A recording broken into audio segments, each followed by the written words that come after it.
नमस्कार दोस्तों, आज हम आपके लिए कहानी लेकर आए हैं, बहू तुम अपने मायके सब कुछ ले जाती हो। आज कोमल बहुत खुश थी। कोमल के मायके से उसका छोटा भाई उसे लेने आ रहा था। फटाफट घर के काम निपटाकर वो अपनी पैकिंग करने लगी। कोमल की शादी को 2 साल हो गए थे। अपने नाम के अनुसार ही वो बहुत ही सुशील और कोमल स्वभाव की थी। ससुराल में आते ही अपनी सेवा भाव और विनम्रता से उसने सबका दिल जीत लिया था। जब कोमल मायके जाने के लिए अपना सामान बांध रही थी तो उसकी सास आस्था जी बहुत अनमनी सी बार बार उसके कमरे के आसपास घूम रही थी।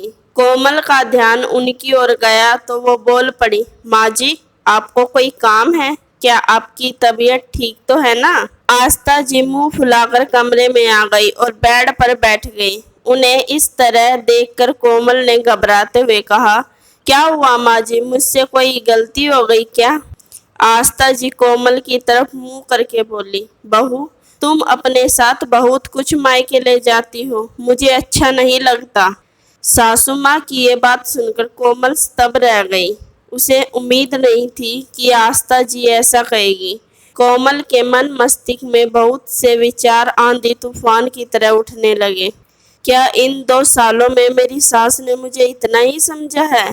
मेरी निस्वार्थ सेवा का आज मुझे ये परिणाम मिल रहा है कि मेरी सास का विश्वास मुझ पर से उठ गया। मानती हूँ मेरा मायका मेरे ससुराल की तरह अमीर नहीं, लेकिन मैं इतनी भी गिरी हुई नहीं कि यहाँ से बहुत कुछ ले जाकर अपने मायके वालों को दे दूंगी।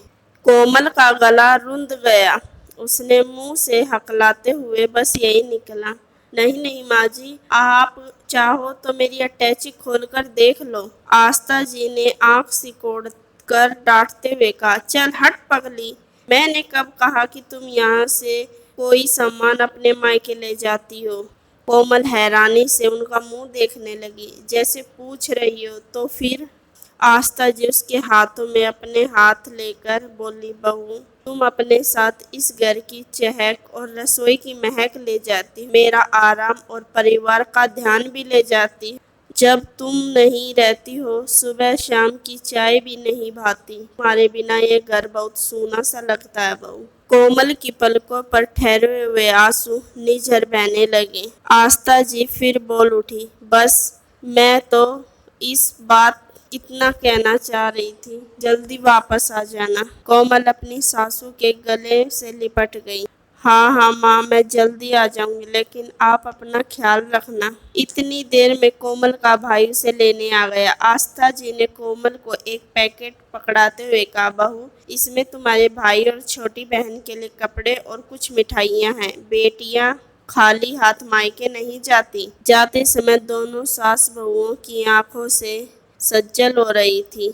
कोमल का भाई बोला, दीदी आपकी सासू माँ तो बिल्कुल अपनी माँ की तरह रो रही है। कोमल बोली, हाँ भाई, क्योंकि हमारी माँ की तरह इस माँ से भी मेरी विदाई देखी नहीं जाती। कोमल अपने भाई के साथ मायके के लिए निकल तो पड़ी, लेकिन उसके कदमों से आज गजब की फुर्ती थी, जैसे वो उड़कर जल्दी से वापस आना चाहती हो। दोस्तों, अक्सर बहुओं की शिकायत रहती कि उनकी सास उन्हें मायके नहीं भेजना चाहती, लेकिन कुछ सासू माओ का सचमुच बहू के जाने के बाद यही हाल होता है।